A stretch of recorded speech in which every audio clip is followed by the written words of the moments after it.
Donc, je rappelle seulement ceci.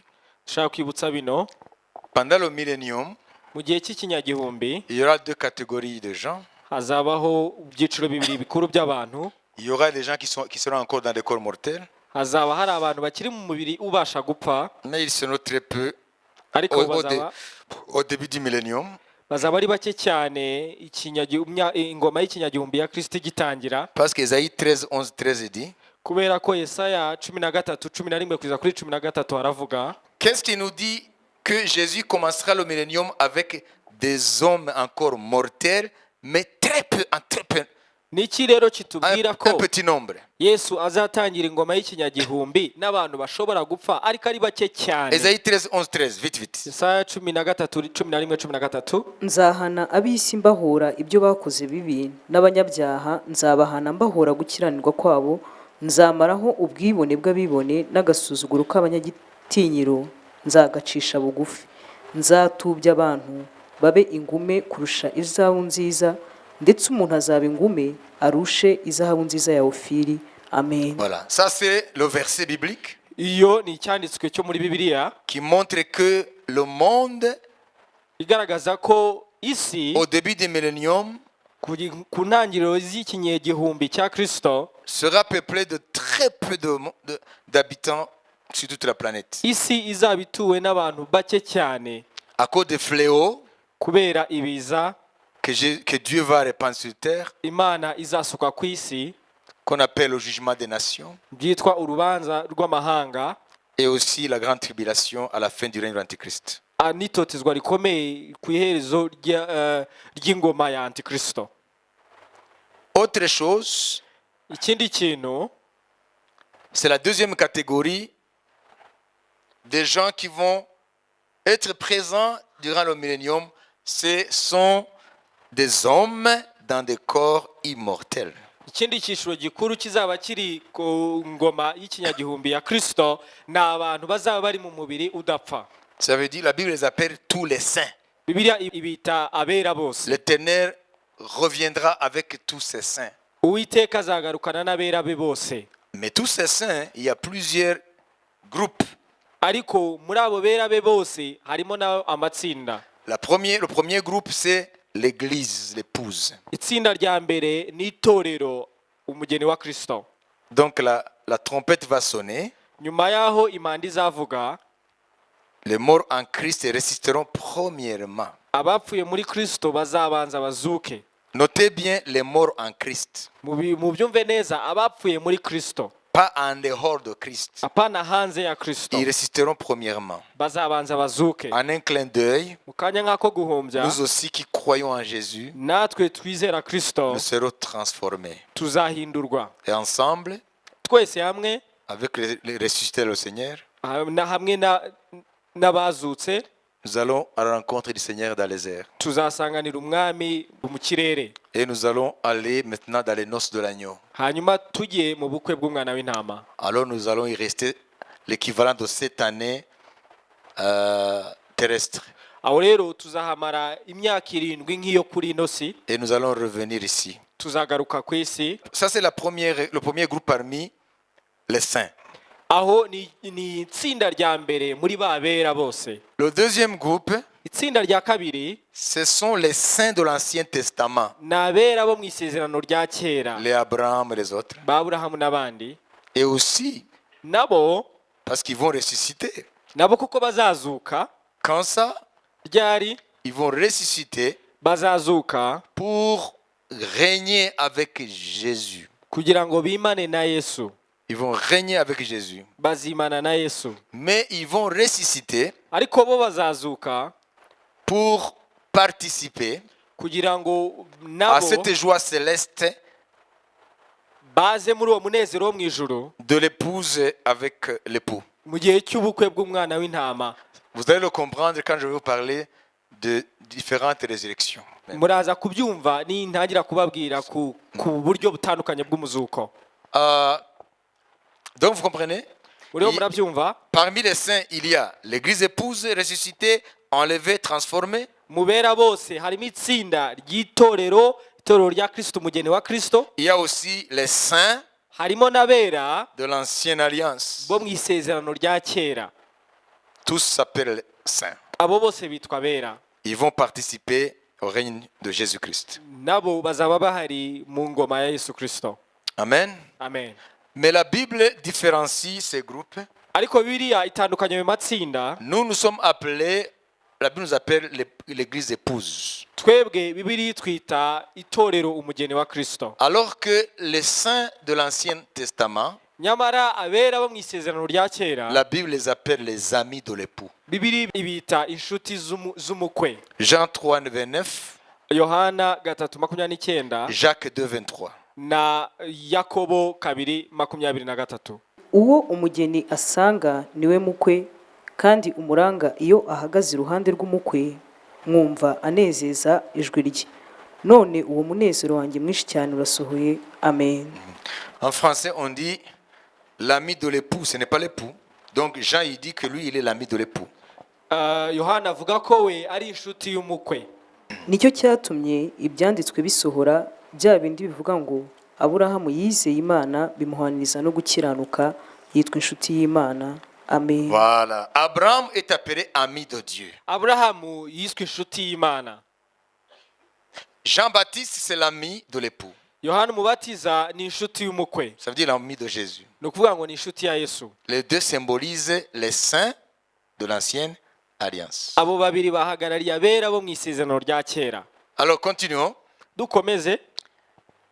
Ce qu'il faut comprendre Icyo tugomba kumenya pour le millénium, ku ngoma ya Kristo y'ikinyagihumbi millénium vient de 1000, ça fait 1000 ans. ni imyaka igihumbi. Pourquoi est-ce que Jésus viendra d'abord régner 1000 ans au lieu de nous amener tout d'un coup dans l'éternité après avoir balayé le monde physique? Kubera iki Yesu byabaye ngombwa ko azabanza akimika? Pourquoi est-ce que Dieu a planifié pour qu'il y ait d'abord le millénium avant l'éternité? Kubera iki Imana yapanze mugambi wayo ko habanza kubaho ingoma y'imyaka igihumbi mbere kwinjira mu iteka ryose? Hein? Voyez, entre notre période sans Dieu, Hagati yo mu gihe cyacu nta Mana ihari, où les nations se dirigent comme elles veulent, aho amahanga azaba yiyobora uko ashaka, c'est-à-dire depuis la chute d'Adam, les nations suivent les penchants de leur cœur. C'est ce que dit la Bible. ni ukuvuga kuva ku kugwa kwa Adamu niko birivuga amahanga akora uko imitima yabo ishaka. Alors, pourquoi entre l'éternité et le temps présent, il y a le millénium? Kubera iki hagati y'igihe cy'iteka ryose n'uyu munsi harimo imyaka igihumbi? La réponse est simple. Igisubizo kiroroshye. 1 Chronique 17. Ingoma za mbere 17. Ne va pas lire ça, je vous le donne. 1 Chronique 17, 1, 14. Ntitwasoma ingoma za mbere 17:14. Ésaïe 9, 5, 6. Là, on va lire. Parce que ce sont 2 versets seulement. Yesaya 9:6 ho turahasoma. C'est là où se trouve la réponse. Aho niho hari icyo gisubizo. Uko umwana yatuvukiye, duhawe umwana w'umuhungu, ubutware buzaba ku bitugu bye, azitwa igitangaza, umujyanama, Imana ikomeye, Data wa twese uhoraho, umwami w'amahoro. Gutegeka kwe n'amahoro bizagwirira ku ntebe ya Dawidi n'ubwami bwe, bitagiye iherezo, kugira ngo bibukomeze, bibushyigikize guca imanza zitabera no gukiranuka, uhereye none ukageza iteka ryose. Ibyo ngibyo Uwiteka Nyiringabo azabisohoresha umwete we. Amen. Voilà. Ça veut dire que Jésus reviendra pour accomplir les promesses faites au roi David. Ni ukuvuga Yesu azagaruka kugira ngo asohoze isezerano ryahawe umwami Dawidi. Le millénium, Ingoma y'imyaka c'est igihumbi l'accomplissement des promesses de Dieu faites à David quant au royaume de David. ni ugusohoza kw'amasezerano Imana yahaye Dawidi igihe yari umwami. Ça, c'est un. Cyo ni kimwe ni cyambere. Icya kabiri C'est pour que les promesses qui seraient restées pour Israël s'accomplissent. ni ukugira ngo amasezerano azaba arasigaye atarasohora kuri Isirayeli asohore. Parce qu'il y a des promesses qui ne sont pas encore accomplies. Kubera ko hari amasezerano ya Isirayeli Nous atarasohora. allons lire vite, vite. Ésaïe 27, 6. Yesaya 27:6 C'est la deuxième raison pour le millénium. ni impamvu ya kabiri y'ingoma y'imyaka igihumbi. Iminsi izaza, Yakobo azashinga imizi, Isirayeli azapfundika arabye urubarabyo, kandi bazakwiza isi yose imbuto, amen. Voilà, ça veut dire que Israël va porter les fruits pour les nations. ni ukuvuga isirayeli izakwiza ku isi amahanga yose imbuto. Ça veut dire jusqu'à présent, Israël n'a pas été une bénédiction. ni ukuvuga kugeza uno munsi isirayeli ntabwo irakaba umugisha ku mahanga yose. Vous comprenez? murabyumva? Quoique le Messie est sorti d'Israël. nubwo mesiya yasohotse muri isirayeli, Donc le fruit de justice. ni ukuvuga imbuto zo gukiranuka. Pendant le millénium, mu gihe cy'imyaka igihumbi Israël va être une bénédiction pour les nations. isirayeli izaba umugisha ku mahanga yose. Zacharie 8, 23. zakariya 8:23. Teka Nyiringabo aravuga ati muri iyo minsi abantu 10 bazava mu mahanga y'indimi zose bafata ikinyita cy'umwambaro w'umuyuda bamubwire bati turajyana kuko twumvise yuko Imana iri kumwe namwe, amen. Est-ce que ce verset s'est déjà accompli? ese iki cyanditswe cyari cyagasohora? Non. oya, Parce que le juif aujourd'hui, il est malmené partout. kubera ko umuyuda uyu munsi afatwa nabi cyangwa anatotezwa ahantu hatandukanye. Donc on le prend pour quelqu'un qui est source de malheur. bamufata nk'umuntu usanzwe. Par exemple, en France, tu verras sur le mur, on écrit sale juif. bafata nk'abantu nta gaciro bafite. urugero nko mu Faransa uzabona ahantu banditse ngo abayuda babi. Voilà, donc ainsi parle l'Éternel des armées. Uwiteka Nyiringabo, En ces jours-là, 10 hommes de toutes les langues des nations saisiront un juif par le pan de son vêtement et diront, nous irons avec vous, car nous avons appris que Dieu est avec vous. Uwiteka Nyiringabo aravuga ati muri iyo minsi abantu 10 bazava mu mahanga y'indimi zose bafata ikinyita cy'umwambaro w'umuyuda bamubwire bati turajyana kuko twumvise yuko Imana iri kumwe namwe, amen. Ça ne s'est pas encore réalisé. ibyo ntago biragasohora. Ce sera pendant le millénium. bizabaho mu gihe cy'ikinyagihumbi. C'est là où Dieu va faire entrer Israël dans les promesses. aho niho Imana izinjiza Isirayeli mu masezerano. Les promesses de grandeur, amasezerano yo gukomera, de bénédiction yo kuba umugisha au sein des nations. hagati y'amahanga yose. C'est là où Israël va rentrer dans toutes les promesses que Dieu lui a faites. aho ni Isirayeli izinjira mu masezerano yose Imana yayihaye. Sans le millénium, hatabaye iyo myaka igihumbi, il y a des parties de la Bible qui resteront inachevées. hari agace kari muri Bibiliya kazaba kadasohoye. Qui a compris? muriho murabyumva? Donc il y a des promesses sur Israël ni ukuvuga hari amasezerano kuri Isirayeli qui ne s'accompliront que pendant le millénium. azasohora gusa ari igihe cy'ikinyagihumbi. Alors Jésus reviendra visiblement pour accomplir cela. rero Yesu azaza mu buryo bugaragara kugira ngo asohore ibyo. Alors ça concerne Israël au sein des nations pendant le millénium. ibyo rero bireba Isirayeli hagati y'amahanga mu gihe cy'imyaka igihumbi. Alors pour terminer quelques instants, mbere yo gusoza rero je vais vous parler de quelque chose qui vous touchera personnellement. ndashaka kubabwira ikintu kiri bugukoreho ku giti cyawe. Des choses qui vous toucheront, ça veut dire le plan de Dieu. ibintu biri bubakoreho mu mugambi w'Imana mwebwe. Je vais vous aider à comprendre comment Dieu a envisagé notre résurrection. ndashaka kugira ngo mbafashe uburyo Imana yashyizeho ukuzuka kwacu. D'abord, écoutez, mwumve mbere na mbere, la résurrection est une doctrine biblique.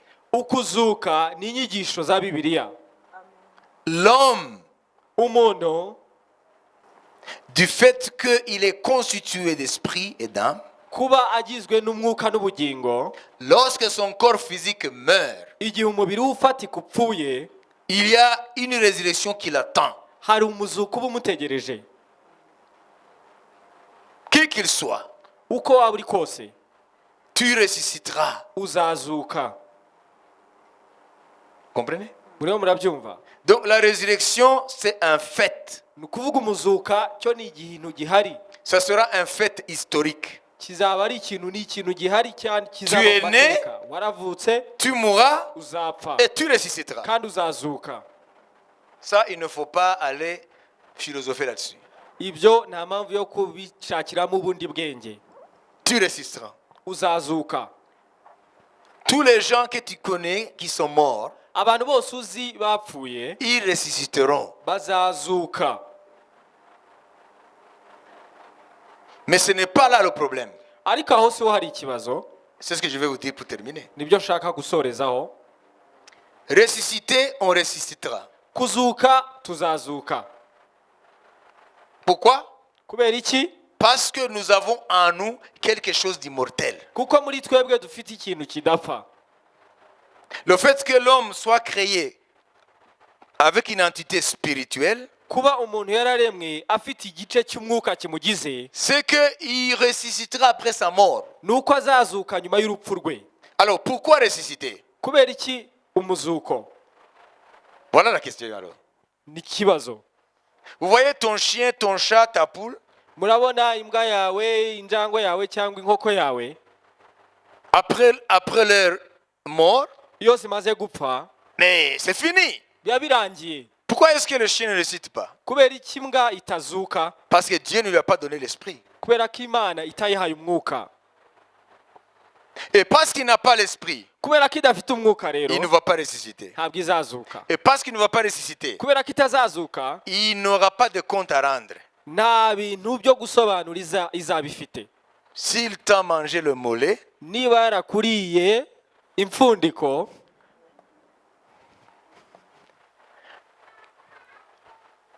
il n'y a pas pour ce chien kuri iyo mbwa l'attente d'un jugement. ntabwo itegereje urubanza. Quand le chien meurt, il meurt. Imbwa iyo ipfuye iba ipfuye. Et si le chien avait l'esprit, Iyo imbwa iba ifite umwuka, là, aho après sa mort, nyuma y'urupfu rwayo il y aura l'attente du jugement. yagategereje nayo urubanza. Et parce qu'il y a jugement, Ariko kubera ko hari urubanza, il faut qu'il y ait résurrection. hagomba kubaho rero n'umuzuko. Qui a compris? Ninde wabyumvise? Ça, c'est très important. Avant que vous rentriez, il faut comprendre. Ni ibintu by'ingenzi, ni byiza ko mubimenya mbere y'uko Parce qu'il y a mutaha. beaucoup de confusion. Kubera ko hari urujijo rwinshi. Pourquoi je ne veux pas que vous rentriez sans que vous le sachiez? Kubera iki ntashaka ko mutaha mutabimenye? Il se peut qu'on meure cet après-midi. Nuko uyu mugoroba umuntu ashobora gupfa. Il faut au moins qu'il le sache. Ariko byibuze apfe yabimenye. Excusez-moi pour vous dire ça. Ndabiseguyeho kubibabwira gutyo. C'est pourquoi les gens ils ne veulent pas parler de la mort. Niyo mpamvu abantu badashaka kuvuga urupfu. Ils utilisent ce qu'on appelle l'euphémisme. Ils disent, oh, est-ce que tu peux me donner l'adresse de David? Oh, tu ne le sais pas. Ce n'est pas toi, David. Bakoresha Ce n'est pas toi. ikigereranyo. Est-ce que tu ne peux pas me donner le nom de David? Ese ntabwo ushobora kumpa inimero y'uwitwa David? Tu ne sais pas que David est passé de vie à trépas. Ese ntabwo uzi ko Dawidi, Mais il ne dit pas, tu ne sais pas qu'il est mort hier. aravuga ngo mu kinyarwanda twavuga ngo yitabye Imana. Ntabwo uzi ko ejo yapfuye. En français, si on veut éviter ce mot terrible là, la mort, parce qu'on a peur de la mort, on dit, mais tu ne sais pas qu'il est passé de vie à trépas? Mu gifaransa bavuga Et si ngo tu n'es pas quelqu'un yagiye hakurya qui y'ubuzima. est un vrai francophone, tu ne vas rien comprendre. Tu vas dire, ah, il reviendra quand? Utazi igifaransa wabaza igihe azagarukira. 2 semaines, 3 semaines? Ibyumweru 2 cyangwa 3. Et quoi qu'il est parti dans un pays qui s'appelle Trépas. Utabizi yavuga ngo ni igihugu yagiyemo cyitwa Trepa. Ça, on appelle ça euphémisme. Ça veut dire atténuer la teneur de la chose. Ni ukugabanya uburemere bw'ikintu. Musaza arakomeye. Ntabwo uzi ko yashaje. Iyo utazi ikinyarwanda rero wibaza ko yashaje mu myaka. Ate se buriya yari afite imyaka 90 se? Ndashaka ko yashaje vuba rero. Uwo ugiye muheruka ari igisore. Uwo ni umuntu atazi ikinyarwanda. Pourquoi est-ce que tuvuga ngo ntabwo uzi ko yapfuye ejo? Kuko atinya kubivuga. Kwegese kwa? Kuko basonera urupfu mu Kirundi. Baratinya. Dans toutes les langues, il y a l'euphémisme quand on parle des choses comme ça. Mu ndimi zose hari uburyo bavuga iyo bashaka koroshya uburemere bw'urupfu. Alors, continuons. Dukomeze. Tubyoroshya, tubiremereza bizaba. Bwira mugenzi wawe bizaba tu. Ati nubiro biraba.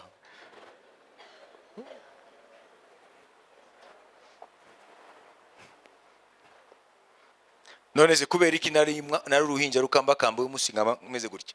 Ndiyo ndajyayo. Mubwiye turi urajyayo. Whether you like it or not, it will happen.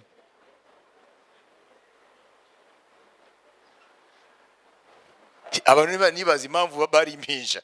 Uyu munsi bakaba bakuze. Iyo ni sinye, ni ikimenyetso kitabesha y'uko uragana usatira kuri urwo rupfu.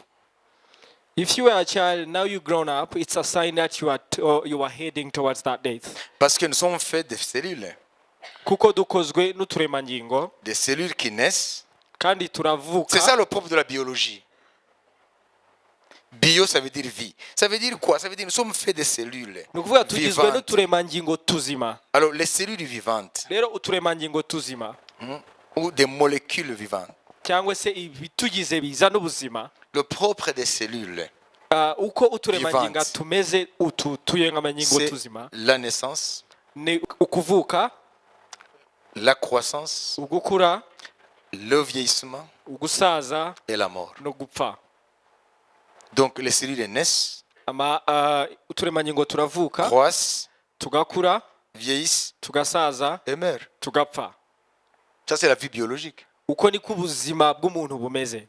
Mais l'homme n'est pas que la biologie. Ariko umuntu ntabwo ari biology gusa, Il a l'esprit. afite umwuka muri we, Il a une âme vivante. afite ubugingo buzima. Alors, écoutez-moi, Munyumve, Dieu a prévu Imana yateganyije deux sortes de résurrection. uburyo bubiri bw'umuzuko. Dans l'Ancien Testament, Mu isezerano rya kera Dieu en a parlé, Imana yabivuzeho, mais sans beaucoup de détails. ariko itinjiye cyane mu busobanuro. Mais dans la révélation du Nouveau Testament, Ariko mu ihishurirwa ryo mu isezerano rishya, Dieu a donné des détails. Imana yaho yatanze ubusobanuro Nous bwimbitse. voulons voir deux endroits dans l'Ancien Testament. Turashaka kubona ahantu habiri mu isezerano rya kera. Dans l'Ancien Testament, Mu isezerano rya kera Dieu en parle Imana ibivugaho sans trop de détails. itabiginjiyemo cyane. Mais dans le Nouveau Testament, Ariko mu isezerano rishya Dieu donne les détails. Imana aho itanga ubusobanuro bwimbitse. Vous comprenez? Muriho murabyumva? La première ou le premier passage, Ahambere, non, ce n'est pas le premier dans la Bible. Moi, j'ai choisi seulement deux passages dans l'Ancien Testament. Il y en a beaucoup. hari ahantu henshi hatandukanye mu isezerano rya kera agenda afashe habiri gusa. On va commencer avec Ésaïe Kadutangirire kuri Yesaya 26, 19. 26:19. Et après, nous allons aller Daniel 12, 2. Vite, vite. Hanyuma turareba no muri Daniyeli 12:2. abawe bapfuye bazaba bazima, intumbi z'abantu banjye zizazuka, ababa mu mukungugu umwe nimukanguke muririmbe, kuko ikime cyawe kimeze nk'igitonda ku byatsi, kandi ubutaka buzajugunya abapfuye. Amen. Vous voyez? Qu'est-ce que Dieu parle ici? Aho Imana iravuga iki? La résurrection. Umuzuko. Qui a compris? Ninde wabyumvise? La résurrection. Umuzuko. Bamwe bararakaye. Urakara nturakare. Utafufuka tu. Uzazuka tu. Urarakarira ndetse. Nijye nabishizeho. Nanjye ndio ndabifesinga. Bwira ngo wowe unasirikia nani? Uhora kariyende. Aliyekuumba alisema ukikufa utafufuka. Uwakuremye yaravuze ngo uzapfa, nupfa uzazuka. Ubu umuntu mwiza muri isi, ubu umuntu w'umugome uzazuka tu. You will resurrect. Icyo nicyo abadayimoni bafunga abantu mitwe ntibamenye. Kuko umenye kuzazuka ntabwo wakwica mugenzi wawe. Would you know that you will resurrect? Mugenzi wawe, bubwire mugenzi wawe. Umenye kuzazuka ntabwo wakwica mugenzi wawe. Should you know that you shall resurrect, you cannot kill your neighbor. Urabona jewe nzi ko wowe nkwishe uzazuka nanjye ngazuka najya kukwisha nshayiki. Kuko icyo gihe tunga turebane mu maso.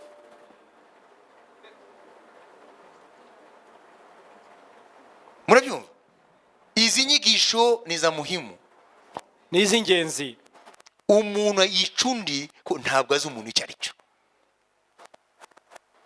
Bona nka zabande sineza ba Dupont, Piru, ba D'Artagnan. Bya bitabo biba birimo ibishushanyo. Noneho bari babiri baragenda bafata ipamba bashira mu matwi. Ipamba mu matwi. Bagenda mu mihanda bameze gutya. Noneho umuntu warabaze biteze ko muhafunze amatwi. Barahindukira. Ati uvuze iki? Kora bumva. Ati ko mwafunze amatwi. No barasoma ku minwa. Ko mwafunze amatwi. Vous avez bouché les oreilles. Mwafunze amatwi. Ase wowe wabura kuyafunga gute nibazo biri mu isi. Ati inkuru zose nizi gushingura umutima. twahisemo kutabyumva. None nawe nufunga amatwi ntabwo ukuraho ibintu nakubwira. Muvuge uti ikomereze.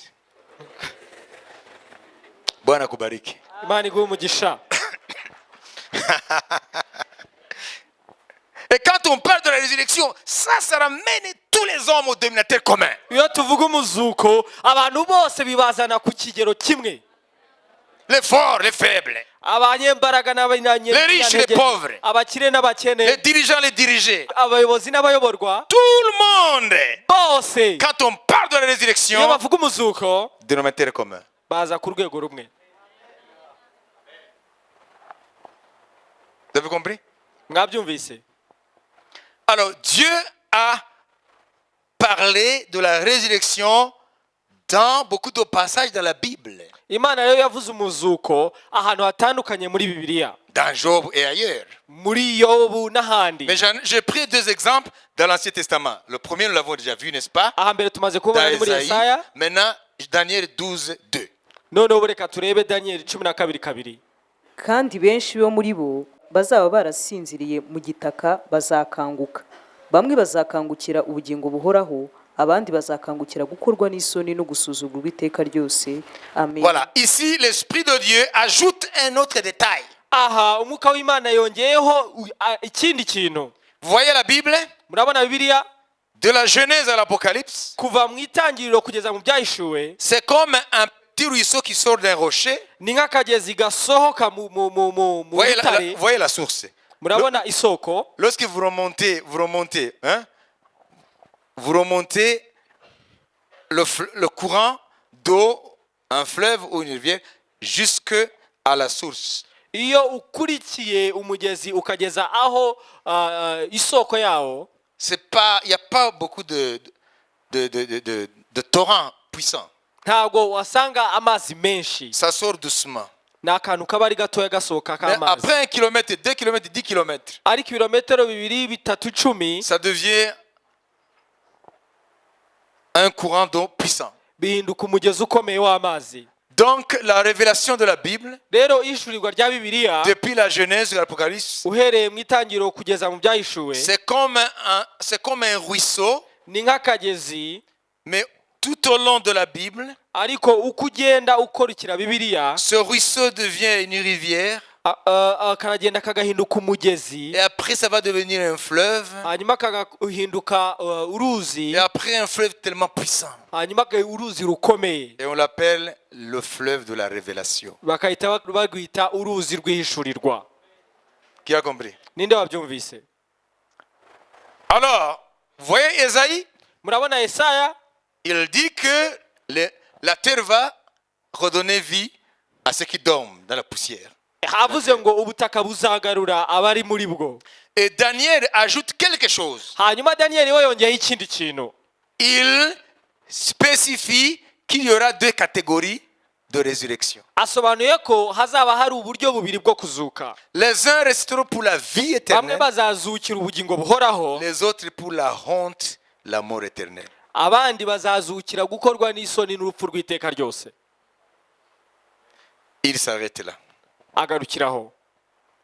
Jésus aussi, Yesu nawe parce que c'est lui la vie et la résurrection, kubera ko ari we bugingo no kuzuka, il a parlé de la résurrection. yavuze ku muzuko. Chapitre 5, Jean, Turebe Yohana ibice 5 25-29.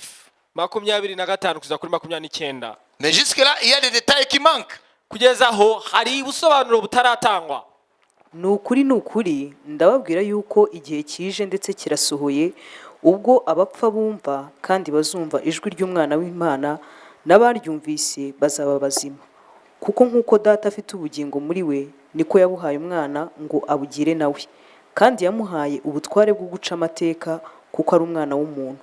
Ntimutangazwe n'ibyo, kuko igihe kizaza ubwo abari mu bituro bose bazumva ijwi rye, bakavamo abakoze ibyiza bazazukira ubugingo, naho abakoze ibibi bazazukira gucirwaho iteka. Amen. Quel est le détail que Dieu nous donne ici? Aho nubuhe bundi busobanuro Imana iduhaye? Il nous donne le détail suivant. Aduhaye ubu busobanuro. Esaïe, par exemple, Yesaya urugero Dieu a parlé de la résurrection. imana yavuze umuzuko gusa Mais il n'a pas donné de catégories. ariko ntabwo yatanze ibyiciro byawo. Daniel, daniyeli Dieu donne les deux catégories. we yatanze ibyiciro bibiri by'uwo muzuko. Et Jésus, yesu noneho Dieu révèle par qui la résurrection aura lieu. imana ihishuye uwo muzuko uzanyuramo. Ça veut dire c'est Jésus. ni ukuvuga ngo ni yesu. Donc le détail jusque-là, kugeza aho ngaho ubundi busobanuro c'est que nous savons que c'est par Jésus ni uko twamenye ko noneho ni ku bwa yesu que les morts vont revenir à la vie. abapfuye bazazuka, Que ce soit les justes ou les méchants. baba abakiranutsi cyangwa se abanyabyaha. Vous comprenez? mwabyumvise? C'est comme ça que Dieu construit la doctrine de la résurrection. ni uko nguko imana yubaka inyigisho z'umuzuko. Mais il y a un autre détail. ariko hari ubundi busobanuro burenzeho. Ça va se passer comment? Quel est l'intervalle entre les deux résurrections? bizagenda bite? ese hagati y'iyo mizuko ibiri hazaba harimo igihe kingana iki? Alors, dans l'Apocalypse, mu byahishuwe Dieu donne maintenant le détail manquant. imana none itanga ubundi busobanuro bwaburagaho. Par exemple, écoutez-moi, munyumve neza, ce mec qui dort ici, uyu muntu uryamye hano ça veut dire le mort qui est ni là. ukuvuga ngo wapfuye uri hano, Lui, il est mort dans le péché. we yapfiriye mu byaha. Et à côté, il y a une autre tombe, hanyuma iruhande rwe hari ikindi gituro cyangwa c'est imva. injuste. we ni umukiranutsi. Vous comprenez? murabyumva? Jusque-là, on ne nous a pas dit kugeza aho niba akatubwira qui va sortir le premier. ninde uzazuka mbere, Ou bien les deux vont sortir en même temps. cyangwa se niba bombi bazazukira rimwe, L'un pour aller être jugé, l'autre pour la rétribution. umwe akajya mu rubanza undi akajya guhembwa, La rétribution de sa justice. kugororerwa kubwo gukiranuka kwe. Apocalypse 20 ibyahishuwe 20 nous donne maintenant la période, l'intervalle entre les deux résurrections. haraduha igihe hagati y'uwo muzuko w'ubwoko bubiri bizaba. Chapitre 20, verset 5. 20 umurongo wa 5 ibyahishuwe. uwo ni wo muzuko wa mbere, abapfuye basigaye ntibazuka iyo myaka igihumbi itarashira. Amen. Voilà. La première résurrection, umuzuko wa mbere au verset 5, ku murongo wa 5 on dit que c'est la résurrection des justes. ni umuzuko w'abakiranutsi. Et la seconde résurrection, umuzuko wa kabiri c'est la résurrection des impies. ni umuzuko w'abanyabyaha. Et ils ne vont pas ressusciter avant le 1000 ans. bo rero ntago bazazuka mbere y'imyaka igihumbi. Vous voyez ceux qui sont là-bas, ils vont avoir tout essayé.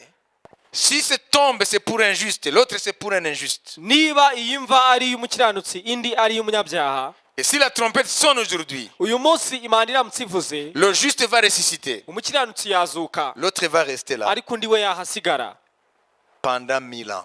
bikamara imyaka igihumbi. Qui a compris? ninde wabyumvise? Pourquoi 1000 ans? kubera iki imyaka igihumbi? Toujours dans l'amour de Dieu, mu rukundo rw'imana Uriya ntacyo yihutira.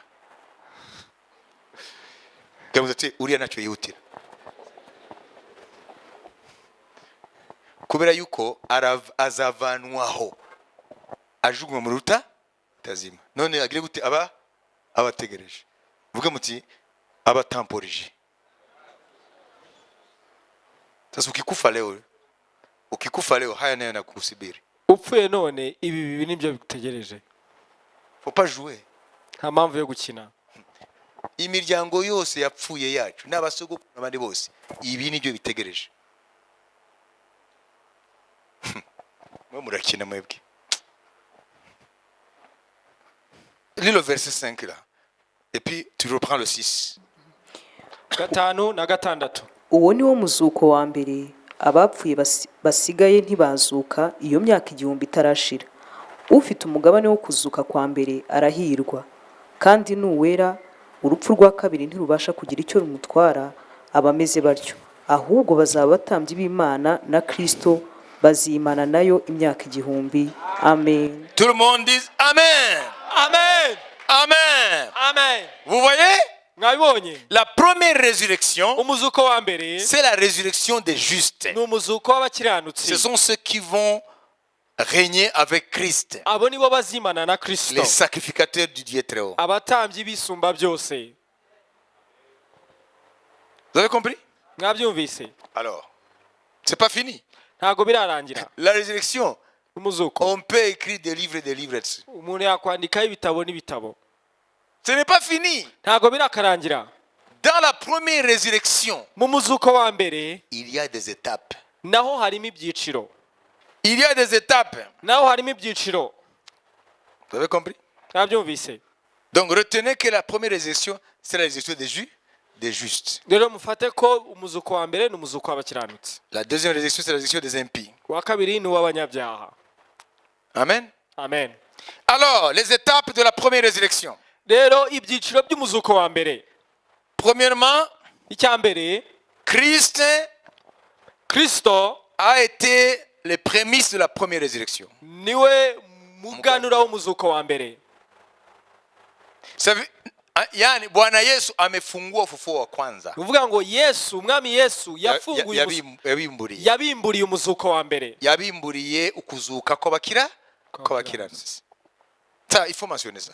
Ibyo ni ngombwa ko mu bicakarongo. La Bible dans 1 Corinthiens 15 appelle Jésus les prémices de la résurrection. Bibiliya Bikorinto ba mbere 15 Yesu bamwita umuganura mu bazutse. La deuxième étape, Intambwe ya kabiri cyangwa se icyiciro cya kabiri cy'umuzuko wa mbere. la deuxième étape, Icyiciro cya kabiri parce que la deuxième résurrection n'a pas d'étape. kubera ko umuzuko wa kabiri wo nta byiciro ufite.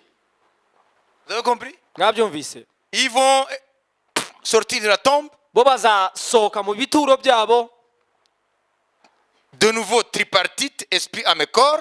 bafite ibice bitatu bigizwe n'ubugingo, umwuka n'umubiri. Parce que Dieu va reconstruire les atomes de leur corps. Kuko Imana izongera basubiza umubiri. Alors ils vont se tenir devant le trône blanc Bazagaragara imbere y'intebe, et les livres vont être ouverts ibitabo bifunguke. et tout ce qu'ils ont fait dans leur vie Ibyo bakoze byose mu buzima bwabo sera plaqué devant eux, bizabashyirwa imbere, devant toute la création, imbere les anges et les hommes de tous les temps. abaremwe bose, abamarayika n'abantu Ils b'ibihe verront byose. ce qu'ils ont fait. Bazabona ibyo bakoze. Des milliards d'anges. Miliyari za miliyari Les hommes que tu n'as pas connus, qui ne t'ont pas connu. iz'abamarayika n'abantu utigeze umenya n'abatakumenye. Ils vont voir tout ce que tu as fait. Bazabona ibintu byose wakoze. Et quand les choses vont être projetées là, Ibintu nibishyirwa hari imbere, alors à ce moment-là, uwo mwanya noneho Dieu va commander aux anges Imana izategeka abamarayika de te prendre comme un caillou bagufate nk'ibuye et on va te jeter dans les temps de feu de soufre. bagujugunye mu nyanja yaka umuriro n'amazuku. Et la Bible dit que c'est la seconde mort. Bibiliya iravuga ngo ni rwo rupfu rwa kabiri. Parce que la première mort, c'est la mort physique. Kubera ko urupfu rwa mbere ni urupfu rw'inyama n'amaraso, Tu y es passé avant. uzaba wararuciyemo. Maintenant, c'est la deuxième mort, la seconde mort. Ariko ubu noneho ni urupfu rwa kabiri. Fini, terminé. Bizaba birangiye, Tu vas rester là éternellement. ho uzahaguma iteka ryose. Tu ne vas pas finir. Ntabwo uzarangira, Tu vas être là vivant. uzaba uhari uri muzima. Tu te souviendras que tu vivais à Nyamirambo. Uzaba wibuka yuko wabaga i Nyamirambo. Tu te souviendras de tout. Uzaba ukibuka ibintu byose. Et tu vas être damné pour l'éternité. Damné, ça veut dire que tu vas être... Uzababazwa by'iteka ryose. Voilà. Qui a compris? Ninde wabyumvise? Nanjye mpamagariwe guhangana n'ibyatuma mpunga urupfu rwa kabiri. Mwabyumvise? Alors, pour terminer, Nsoza, la deuxième étape de la première résurrection, c'est la résurrection des saints. icyiciro cya kabiri cy'umuzuko wa mbere ni umuzuko w'abera Qu'on appelle les amis de Dieu. bitwa inshuti z'Imana. Comprenez? Murabyumva? Comment est-ce qu'on le voit? Aho rero tubibona gute? Quand Jésus est ressuscité, Igihe Yesu yazukaga, il y a plusieurs saints de l'Ancien Testament qui sont ressuscités avec lui. hari abera bo mu isezerano rya Attention, kera. lisez bien. Dans Matthieu, Mubisome neza muri Matayo. vite. Twihute, Il y a des raisons pour cela. hari impamvu yabyo. 27, 52. Vite. 27, 51, 52. 27, 51, 52 Il Matayo. y a des gens qui sont ressuscités avec Jésus. Hari abazukanye na Yesu. umwenda ukingiriza ahera cyane h'urusengero utabukamo kabiri, utangirira hejuru ugeza hasi, isi iratigita, ibitare birameneka. ibituro birakinguka, intumbi nyinshi z'abera bari basinziriye Comprenez? Intumbi, nyinshi ntabwo ari zo. zose Il faut souligner. z'abera bari barasinziriye zirazurwa bava mu bituro, amaze kuzuka binjira mu murwa wera babonekera benshi. Amen. Là, l'église n'est pas encore née. aho itorero ntirakavuka. Ça veut dire que ce sont les saints de l'Ancien Testament, mais pas tous. ni ukuvuga ngo ni abera bo mu isezerano rya kera ariko nabo si bose, Parce qu'on dit plusieurs. kuko bavuze ngo abenshi. Pourquoi est-ce que Dieu n'a pas ramené tous les saints? kubera ko imana itazuye abera bose. C'est parce que dans chaque étape devant Dieu, il faut qu'il y ait des prémices. nuko buri cyiciro imbere y'imana kigomba kugira umuganura. Alors, ces plusieurs, rero abo benshi ce sont les prémices des saints, ni umuganura w'abera, amis de Dieu. babandi b'inshuti z'imana. Est-ce que je m'explique comme il faut? ese muriho murabyumva? Hein? C'est pourquoi la Bible n'a pas dit tous les saints. mwumvise impamvu Bibiliya itavuze abera bose? Je vous l'ai déjà dit. nabivuze. Vous savez, quand Jésus est ressuscité, ce n'est pas tous les saints de l'Ancien Testament sont ressuscités, non. ni ukuvuga igihe yesu yazukaga ntabwo ari abera bo mu isezerano rya kera bose bazutse, Ce sont des prémices. ahubwo ni umuganura. Ok. Quand on dit prémices, c'est qu'il y aura la moisson dans son entièreté. iyo bavuze umuganura ni uko hazabaho n'umusaruro mu buryo bw'umwuzuro wabo. Alors, la troisième étape icyiciro cya gatatu de la première résurrection, cy'umuzuko wa mbere c'est la résurrection qui se fera lorsque la trompette va sonner. ni umuzuko uzabaho igihe impanda izavugwa. Les morts en Christ maintenant, c'est leur tour. aho noneho handi ni abapfuye muri kristo bazaba bagezweho, Ils vont ressusciter. bazazuka. Ça, c'est la troisième étape. icyo ni icyiciro cya gatatu cy'umuzuko wa mbere. Amen.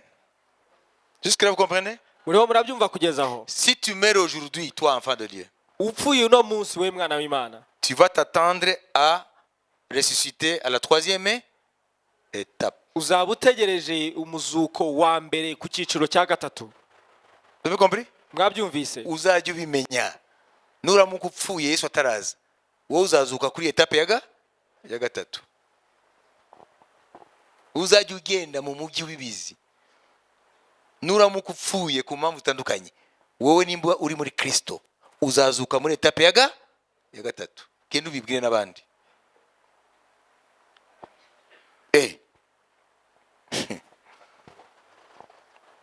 Kora umuchezo. Quatrième étape icyiciro cya kane cy'umuzuko wa mbere, de la résurrection des justes.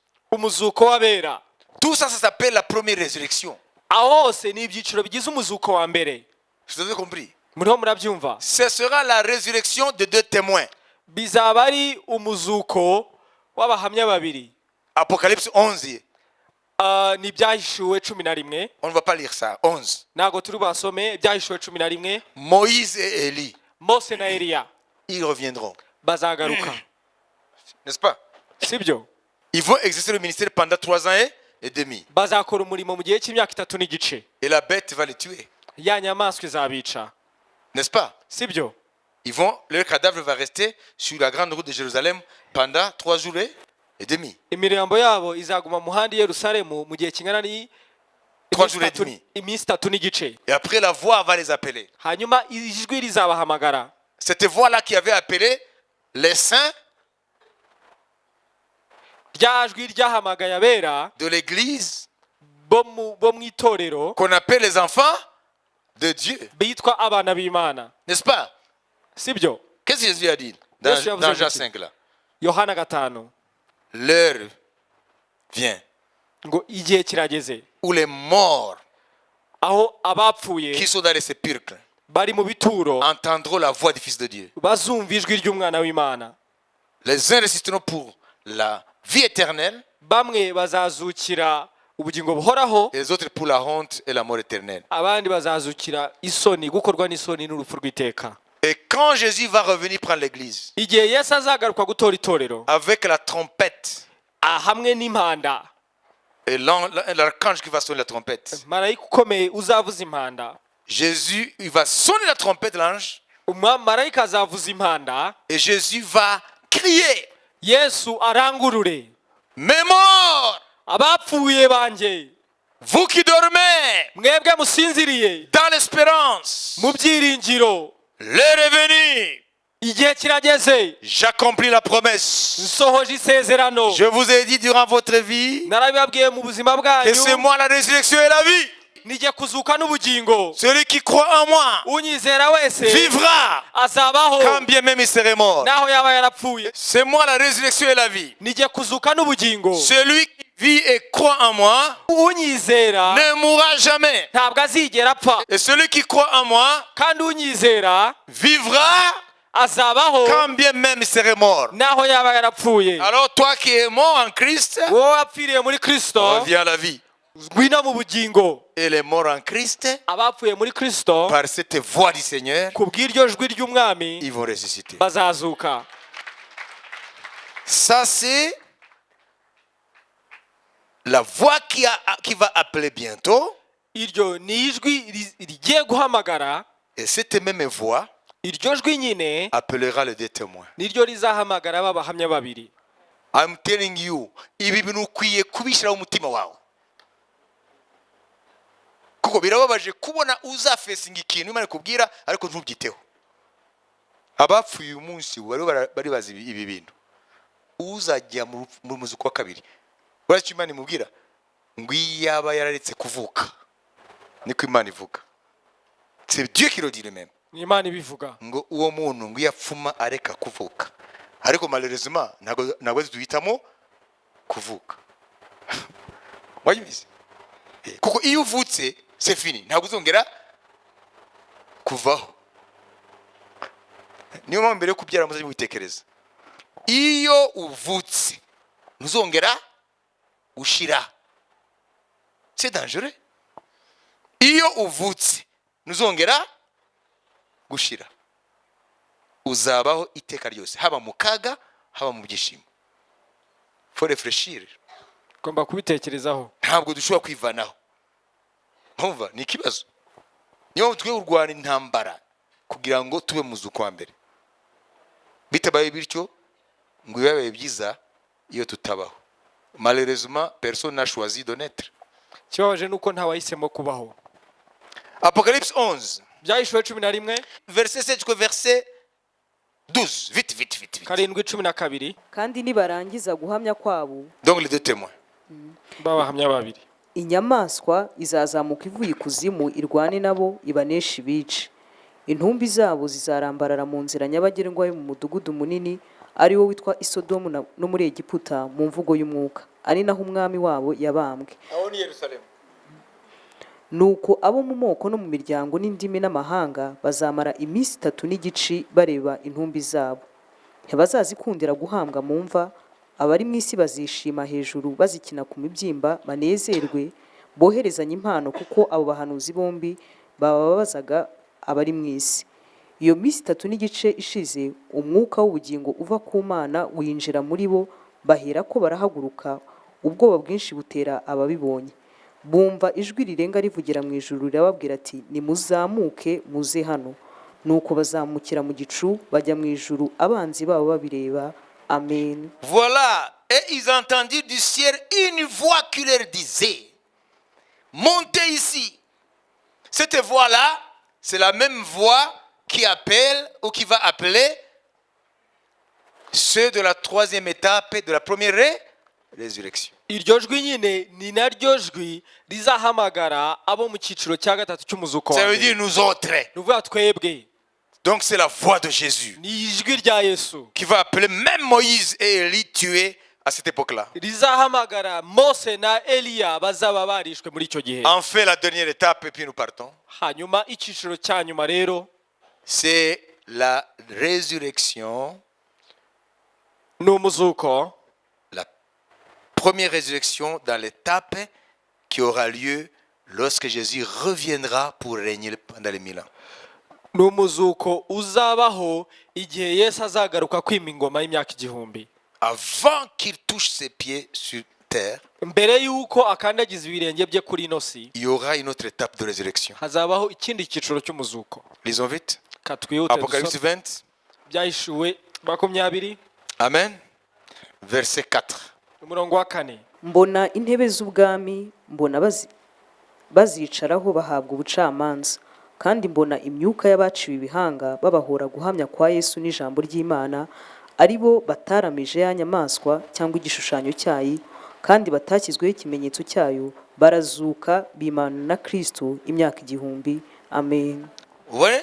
Et je vis des trônes. Et à ceux qui s'y assiedent fut donné le pouvoir de juger. Et je vis les âmes de ceux qui avaient été décapités à cause du témoignage de Jésus et à cause de la parole de Dieu, et de ceux qui n'avaient pas adoré la bête ni son image, et qui n'avaient pas reçu la marque sur leur front, sur leurs mains. Ils revinrent à la vie et ils régnèrent avec Christ pendant 1000 ans.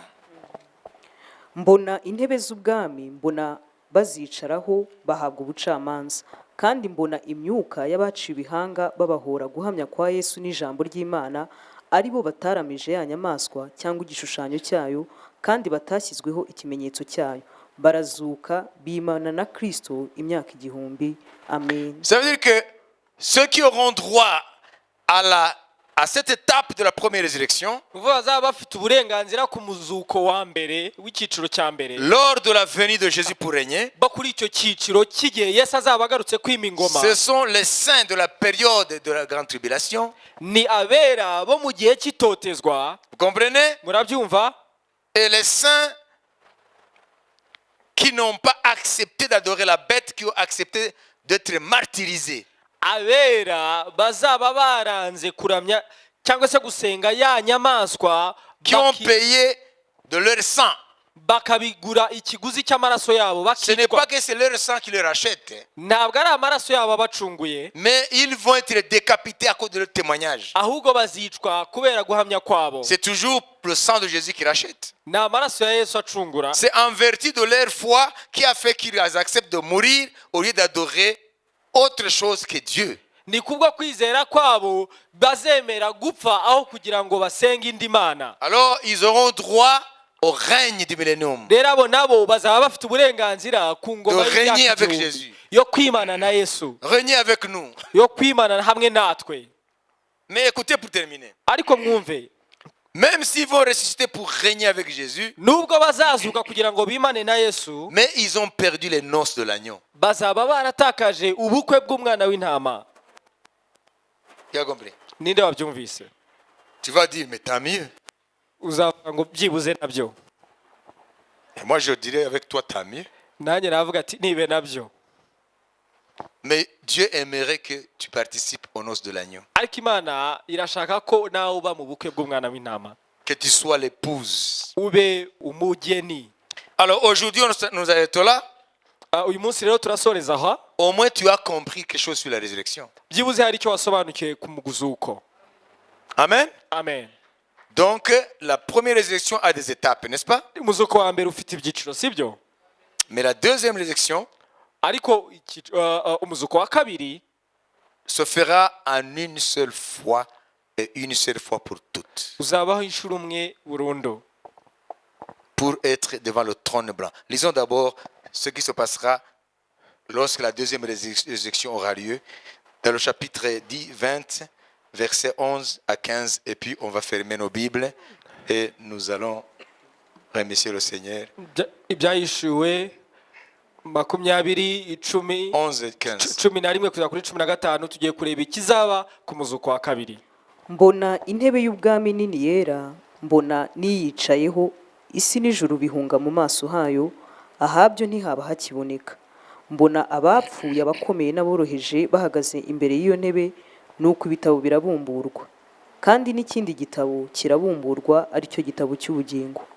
Abapfuye bacirwa imanza z'ibyanditswe muri ibyo bitabo zikwiriye ibyo bakoze. Inyanja igarura abapfuye bo muri yo, urupfu n'ikuzimu bigarura abapfuye bo muri byo, bacirwa imanza zikwiriye ibyo umuntu wese yakoze. Urupfu n'ikuzimu bijugunywa muri ya nyanja yaka umuriro. Iyo nyanja yaka umuriro niyo rupfu rwa kabiri. Kandi umuntu wese utabonetse ko yanditswe muri icyo gitabo cy'ubugingo ajugunywa muri iyo nyanja yaka umuriro. Amen. Voilà. Voilà. nibyo. Là, la boucle est bouclée pour les résurrections. Aho rero niho imizuko isoreza. Donc, le fait que tu es né, Kuba rero waravutse, tu ne peux pas être parmi les deux. ntabwo ushobora kuba mu mizuko yombi. Tu auras ta part. Uzagira umugabane wawe. Permettez-moi de vous parler, de rappeler ce que l'ange Gabriel a dit au prophète Daniel. Munyemerere mbabwire mbibutse icyo marayika yabwiye Danieli. Il dit, Daniel, ce que tu viens de voir, yaramubwiye ngo Danieli, ibyo umaze kubona c'est pour les générations futures, ngo ni iby'urubyaro ruzaza dans les temps de la fin. mu bihe by'iherezo. Mais toi, tu iras, Ariko wowe uzagenda, tu finiras ta tâche, uzasoza urugendo rwawe, tu finiras ta course, uzasoza urugendo rwawe, tu vas finir ton appel uzasohoza umuhamagaro wawe, et tu te reposeras hanyuma usinzire jusqu'à la fin des temps. kugeza ku gihe cy'imperuka Et y'ibihe. à ce moment-là, Aho rero tu ressusciteras uzazuka pour ta part. kugira ngo uhabwe umugabane wawe. Et Daniel, maintenant, Danieli noneho ubu ça fait plus de 2500 ans hashize imyaka irenga ibihumbi 2500 qu'il est dans la sieste. asinziriye. Mais il est dans la sieste, Ariko asinziriye, son âme est vivante. ubugingo bwe ni buzima. Il sait qu'il s'appelle Daniel. Azi ko yitwa Danieli, Et il sait qu'il a servi Dieu. kandi azi ko yakoreye Imana, Et il connaît ce qu'il attend. kandi azi n'ikimutegereje, La résurrection des justes. umuzuko w'abakiranutsi. Toi aussi, Nawe si tu arrives de passer de vie à trépas avant le retour de Jésus, bikugezeho ugapfa mbere y'uko Yesu agaruka, choisis ta part aujourd'hui. uyu munsi uhitemo umugabane wawe. Ce n'est pas ton père, ta mère, tes oncles, tes cousins qui vont choisir pour toi. Si papa wawe cyangwa mama wawe cyangwa abo mufite icyo mupfana bazagutoranyiriza. Chacun choisit par lui-même, Buri wese azitoranyiriza by yourself. wowe ubwawe. Et je vais terminer en vous disant, Shaka gusoza mbabwira, la résurrection, ce n'est pas un cadeau. umuzuko ntabwo ari impano. Il faut le savoir. Mugomba kubimenya. La résurrection, Umuzuko c'est un processus normal ni intambwe zihari dans la création. mu byaremwe.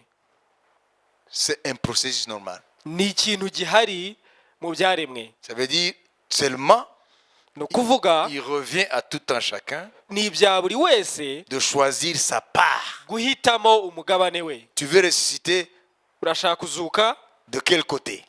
uzukira mu ruhe De ruhande? la vie ou du côté de la mort? Mu ruhande rw'ubugingo cyangwa mu ruhande rw'urupfu? C'est à toi. Ni ibyawe. Alors, permettez-moi de vous dire que Rero munyemere mbabwire, ici, il n'y a pas lieu de penser aux dénominations auxquelles nous appartenons. aha nta mwanya wo gutekereza ku madini cyangwa imyizerere dufite. Ici, il n'y a pas question de religion. Aha si ikibazo cy'idini, C'est question de résurrection. ahubwo ni ikibazo cy'umuzuko. Il vient de dérouler le plan devant nous. Imana imaze kutwereka umugambi wayo imbere yacu. C'est toi qui vas choisir Aha rero ni wowe ugomba guhitamo de quel côté tu veux ressusciter. uruhande ushaka kuzukiramo, Du côté de la vie uruhande rw'ubugingo ou du côté de la mort. cyangwa uruhande rw'urupfu. Il y a des gens qu'on tire dessus en train de voler. Hari abantu barasa En train de voler. bari kwiba. Là, il ne faut pas vous demander de quel côté il va ressusciter. Ntago aho wakwibaza uruhande azazukiramo. Et c'est fini. Uhita urumva Son sort est scellé. ibye biba birangiriye aho. Il y a des gens qui ne croient pas en Jésus. Hari abantu batizera Yesu. On n'a pas à s'interroger s'ils ont tué ou pas. Ntabwo ukwiriye kwibaza niba barishe cyangwa batarishe. Parce qu'ils n'ont pas cru à Jésus. Kubera ko batizeye Yesu, Automatiquement, birumvikana s'ils meurent, bapfuye ils ont choisi leur part. baba barahise mu mugabane wabo. Ce Dieu, il s'appelle le Dieu redoutable. Uyu Imana ni Imana yitwa Imana iteye ubwoba. Sasa ile mambo yenu ule amekasirika, ni rafiki yangu na mimi nakasirika, kanisa naliacha, mimi hawataniona tena. Pumbafu hapa.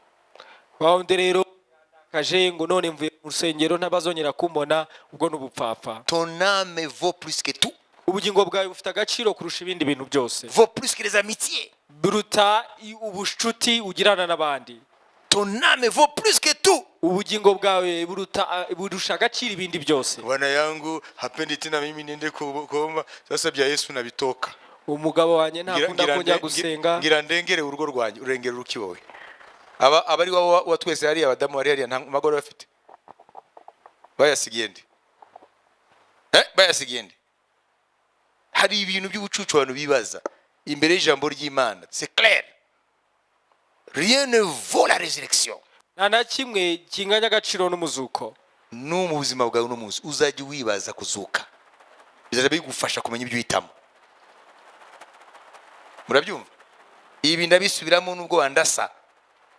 Ukwiye gushira ukuzuka kwawe hejuru ya intere zose zibaho kuri isi. Kuko nta muntu azagufasha mu izuka. Babyumvise? Papa wawe, mama wawe, umufasha wawe, umutware wawe, inshuti n'ibiki byose nta numwe. Kuko ntabwo wahisemo kuvuka. Uwageniye ubuzima yakubwiye ngo nzakuzura tu. Hanyuma hari Nyamirambo ng'umukobwa ngo imyaka 10 n'ingahe ngo yiyahuye ngo kubera yuko ngo Peter ngo yamwanzi. Sema pumbafure. Ubupfapfa. Peter yakwanze. Ntago mujye mubyumva. Nimba uri hano ukaba ufite n'ingamba yo kwiyahura sigaho. Kuko ntago wiyahura ngo wiva uriho. Uricuye umubiri ariko uriho. Kubera ko uzaba uriho kuko uzazuka. Iyo utazuka Imana yakurema nk'ihene bakakurya brochette ugashira. Ariko urafite umwuka n'ubugingo uzabaho. Niyo mpamvu udakwiye gukinisha. Nta muntu n'umwe akwiye gukinisha ubugingo bwawe. Muranyumva? Umuntu ashaka kugushora mu byaha uzavuga kushaka kunjyana muri ibi. Igihe cyo kuzuka sinzabyirengera. Wowe uzaba uhari. Ntago mbyemo. Ntago njya muri ibyo. Naratahuye ibanga. Hari izuka.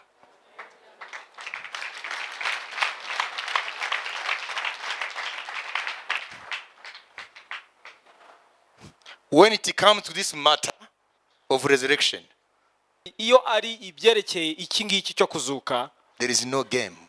Nta mikino. It is a serious matter. Ni ibintu Very serious. Ni ibintu byo gukomeza, byo gufata ukomeje. Hano abasore n'inkumi hano. Urakona inkumi ifite ibimurava n'ishyaka n'uwo musore afite imurava n'ishyaka. Reka rero babane rero. Muri Edeni. Mu materaniro. Wajya kuwase ko mutakiza gusenga turuka tubashingira. Ngo bari muri feelings. Feelings. Siku ya kufufuka utaingia mu feelings. Umunsi wo kuzuka uzajya muri feelings. Nani anastahili kukutoa katika uhai? Ninde ushobora ukwiriye kugukura mu bugingo? Nani uwo? Ntawe. For what reason? Ese ni iyihe mpamvu yaba yishingikirije? Mwibaza ko umwana w'Imana yapfira ubusa? Consequences zirahambaye. Uyo bwana umwache, uwo bibi umwache, nimba the cost is to lose eternal life. Niba ikiguzi ari ugutakaza ubugingo buhoraho. Ukitaka usiolewe, ukitaka usiowe, ikiwa hayo yatakufanya wewe upotee milele. Nushaka nturongore cyangwa nturongorwe niba byagutera gutakaza ubugingo buhoraho. Kushobora kuzana kabutindi kakubuza kujya mu ijuru. Mwanyumvise? Muzaje mu nkunde ni mu nkunde nzabwira ukuri to.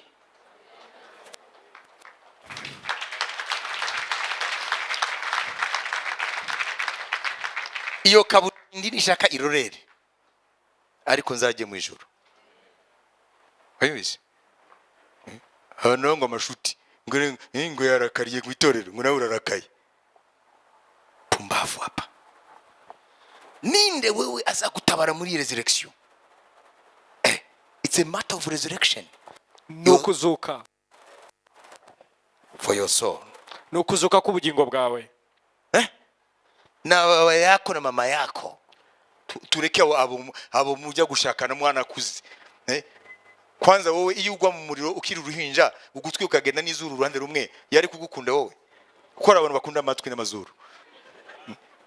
yaragukunze kuko mama na papa n'abamarayika barafashije kukubungabunga.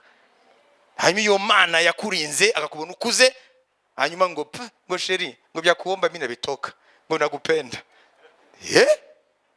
Pumbafu. N'ubupfapfa. Nimushaka munyange mwese nzababwira ukuri.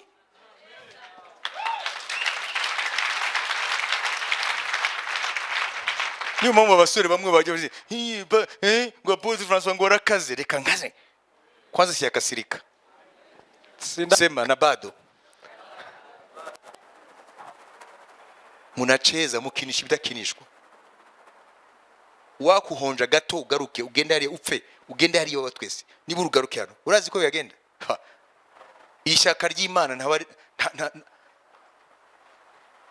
ntaho guhagarara imbere. Nimutu turukana daimoni, hanyuma iravuga ngo ningekuwa na bahati ya kurudia. Iyaba nagiraga amahirwe yo kugaruka. Ibi ni ibintu numvise. Ningekuwa na bahati ya kurudi. Iyo ngira amahirwe, iyo nakagira amahirwe yo kugaruka. Huo ni pepo anasema hivyo. Kuko ni daimoni yavugaga. Ningekimbia dunia nzima. Nakwiruka nk'isi yose. Nawaambia mbabwira batubu zambi ngo bihana ibyaha bampokee Bwana Yesu, bakire Yesu. Ibyo ni ibintu numvise. Twirukana daimoni. Aba bazimu wabagarura. Ega hari imbaraga z'umwijima hano zifunga ubwongo bw'abantu. Nashaka kubabaza, kuva turi hano kuri iki kibanza nta bene data bamaze gusezera isi? Si mumaze guherekeza benshi? None sinikubwira ko ejo tuzaguherekeza wowe. Hakirwa ngo nibariya gusa ngo nabariyewe. Niki kubwira ko we umwaka utata ari wowe? Nikubwira ko mu kwezi gutata ari wowe? Nta kimwe. Tu n'as pas de garantie yuko l'année prochaine uzaburi hano. Tu n'as pas de garantie yuko le mois prochain uzaburi hano. Ibi bintu mwizi uyu munsi mubishireho umutima. Duhaguruke. Let's stand. Uku niko kuri, ibinyuranye n'ibi ni binyoma. That's the truth, otherwise it's a lie. Duhaguruke. Nimba ushaka agakiza uyu munsi, wamaze kumva ibintu bitegereje buri muntu wese, uze gusigara hano abakozi Imana bagusengere, wabarirwa ibyaha byawe, wozwe n'amaraso ya Yesu, wakira agakiza. Kuko uku niko kuri, ikinyuranyo cy'iki ni binyoma. Hanyuma abasigaye rero tubaho umugisha nyuma mutahe. Ubone umwami wacu Yesu Kristo n'urukundo rw'Imana no gusabana n'Umwuka Wera bijyana twese. Amen. Shalom shalom. Mugire weekend nziza.